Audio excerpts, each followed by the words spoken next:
Doctor APJ Abdul Kalam की प्रेरणादायक कहानी। डॉक्टर एपीजे अब्दुल कलाम, जिन्हें भारत के मिसाइल मैन और लोकप्रिय राष्ट्रपति के नाम से जाना जाता है, एक असाधारण वैज्ञानिक और भारत के 11वें राष्ट्रपति थे। उनका जीवन संघर्ष, मेहनत और राष्ट्र के प्रति अपार समर्पण की एक अद्भुत यात्रा है। यहाँ उनकी शुरुआती जिंदगी की एक प्रेरणादायक कहानी दी जा रही है, जो उनके संघर्षों और सफलता को उजागर करती है। साधारण शुरुआत। अबुल पाकिर जैनुलाब्दीन अब्दुल कलाम 15 अक्टूबर 1931 को तमिलनाडु के एक छोटे से गांव रामेश्वरम में पैदा हुए थे। उनका परिवार बहुत संपन्न नहीं था। उनके पिता जैनुलाब्दीन एक नाव मालिक और एक दयालु व्यक्ति थे, जो शिक्षा के महत्व में विश्वास रखते थे। कलाम की मां आशियम्मा एक कोमल हृदय वाली महिला थी, जिन्होंने उन्हें विनम्रता और सेवा के मूल्यों की शिक्षा दी। कलाम का परिवार संपन्न नहीं था, लेकिन वे शिक्षा और मेहनत को महत्व देते थे। बचपन से ही कलाम को सीखने का बहुत शौक था और वे विशेष रूप से विज्ञान, विशेषकर उड़ने वाली चीजों जैसे हवाई जहाज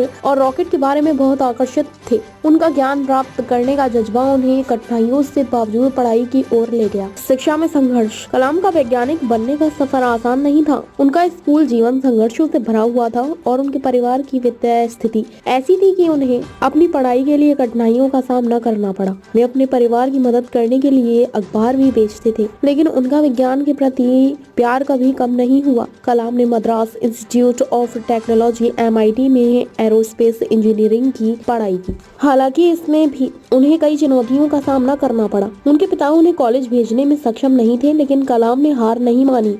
उन्होंने अपनी पढ़ाई को सपोर्ट करने के लिए पार्ट टाइम काम किया और अपने सपनों को पूरा करने के लिए दृढ़ संकल्पित रहे। वैज्ञानिक से राष्ट्रपति तक अपनी शिक्षा पूरी करने के बाद कलाम ने भारतीय अंतरिक्ष अनुसंधान संगठन ISRO और बाद में रक्षा अनुसंधान और विकास संगठन DRDO में काम करना शुरू किया। उनके मिसाइल प्रौद्योगिकी पर किए गए काम, विशेषकर अग्नि और पृथ्वी मिसाइलों के विकास ने उन्हें भारत के मिसाइल मैन का खिताब दिलाया। उनके काम ने भारत को मिसाइल प्रौद्योगिकी में आत्मनिर्भर बना दिया और उन्हें वैश्विक पहचान मिली।